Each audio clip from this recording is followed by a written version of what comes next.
Hi everybody, welcome back to my YouTube channel. So guys, I honestly don't know whether I've ever done a review of this fragrance on my channel. I know I've done it in a couple of collections, which is hard for me to believe that I never made its own video, but I just thought, you know what, like, even if it's there, let me just do a recap and tell you guys how I feel about it. So this is the famous Rose 01 fragrance by Swiss Arabian. This is one of those fragrances that I am so pissed off is a 50 ml, but to be honest, this behaves like 100 ml. And I know, I have this like scarcity mindset that sometimes I feel like I don't have enough. But with a collection my size, I know reasonably that there is no reason for me to be accumulating any more 100 mils of a fragrance. It just doesn't make sense. But anyways, let's talk about the bottle. Guys, this bottle is feckin' cute. Like, look at that little thing. This fragrance, even though you can't see how big the dent is, I don't think you can even see how big that dent is. I wear this fragrance surprisingly a lot.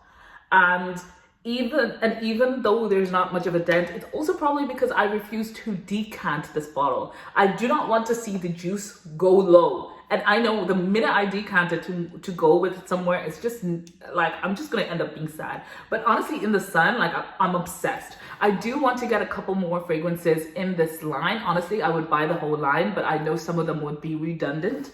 But yeah, I think I want to buy Amber 01 and Oud 07, if I believe. There is like a little bit of a switch. Either sometimes it's like Oud 01 and Amber 07, but I know it's the opposite because one of the ouds is supposed to be close to Shagaf Oud, and no, I'm not gonna do that. I'm not gonna do that. I don't want to upset my whole bottle of Shagaf Oud that I have a long-term relationship with. I am a loyal girlfriend to my perfume. So so yeah, I will be good to it for as long as possible, and maybe I'll think of switching it up. But I still think like, for a 50 ml bottle, will it be worth it? But honestly, with the quality of this fragrance, I am stupid to still doubt it.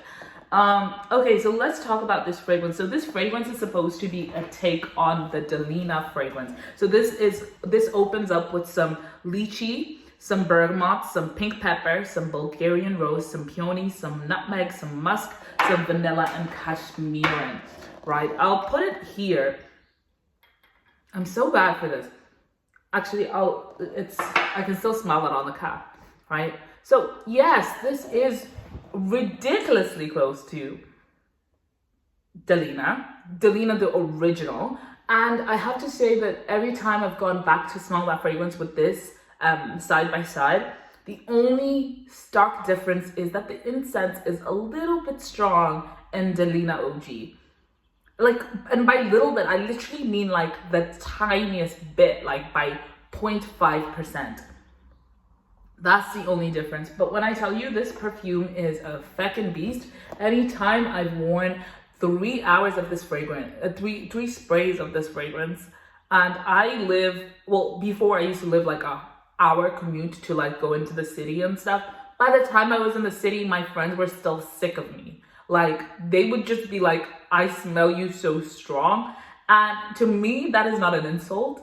That is a compliment. I do want to walk by and for you to smell me. And it's not that the fragrance was like unpleasant enough. It just left an impression. And that's exactly what you want. For a 50 ml and 3 sprays, what more could you want? I remember the discourse around this fragrance and people comparing it to the other fragrances that were coming out, like Lady Rosa, which I do have in my fragrance collection, and all the Delilahs, all the I remember, the exotic Bellissimo, the pink one. Yeah, there was a lot of discourse around that. Now, I haven't smelled that one in particular, but I really hate to say, like, even though everybody was saying this fragrance comes ridiculously close to Delina original and they haven't smelled anything that does the same thing, they were right. They were so right. I don't want them to be right because this fragrance is really hard to find and it's a little bit pricey. But I completely understand why. And it's so worth every single one of this fragrance. Every single one of those pennies, by the way. It's worth every single penny. It lasts, like, this fragrance lasts more than 12 hours. Like 3 sprays, the next day I'll smell it on my clothes. The next day I'll take a shower and still smell myself. And I think part of it is like still having like the scent memory of how strong the fragrance is, because like, you know yourself, sometimes when you wear a fragrance that's so strong, the next day, even though you know it's not around, you will still have phantom memories of that fragrance. Yeah, like that's exactly what happens with this fragrance. Like I'm so happy I got it in my collection, and I really hate to say it again because it's so hard to find, and it's so hard to find, and it's such a small bottle. And it can be a little bit more pricey, I think, something like 70 euro or something. It's worth every penny. I think if I tried to replace this fragrance even with Delina, I wouldn't be as satisfied. I think I wouldn't be as satisfied because the amount of money I'm paying for Delina, for that bottle, and then this is performing, dare I say, a little bit better, and is like, does the same job. I just think, like, honestly, there's no way that unless they bring out a perfume that does exactly what this does with a nicer bottle, because let's not come and lie to ourselves that this bottle is ugly. This bottle is beautiful. It's beautiful. This is one of my most worn fragrances in my collection. And we all know the discourse around the fact that Delina is quite close to Rose. What is that fragrance by Initio? I keep saying Amethyst, but it's not Amethyst. That's Badi El Oud Amethyst. It's not close to that. And there is Rose Explosion, which is exactly the dupe of what that fragrance is. You remember it? Oh my gosh, how am I this bad and I do not remember? Actually, let me pull up my trusty iPad. I'm sure it'll be mentioned in one of the fragrances at the bottom of what this smells like. Yeah, even Souvenir Blooming. No, not Souvenir Blooming. Souvenir Rose or Bouquet. Souvenir Floral Bouquet. That does not smell anything close to this. That fragrance is so sharp, so unwell blended. It's not even a thing. Yeah, Atomic Rose. Oh my god, Atomic Rose. This is supposed to smell like Atomic Rose. Yes and no. Like, I feel like this fragrance, Rose 01 and Delina, is like the power boss babe version of Atomic Rose. And Atomic Rose is already a boss babe version, but like, you know, like, I don't know what that show was where the sister was like so dark and she was like such a boss babe and she would just tell everybody to shut up. Like, that's exactly what Rose 01 does and Delina does.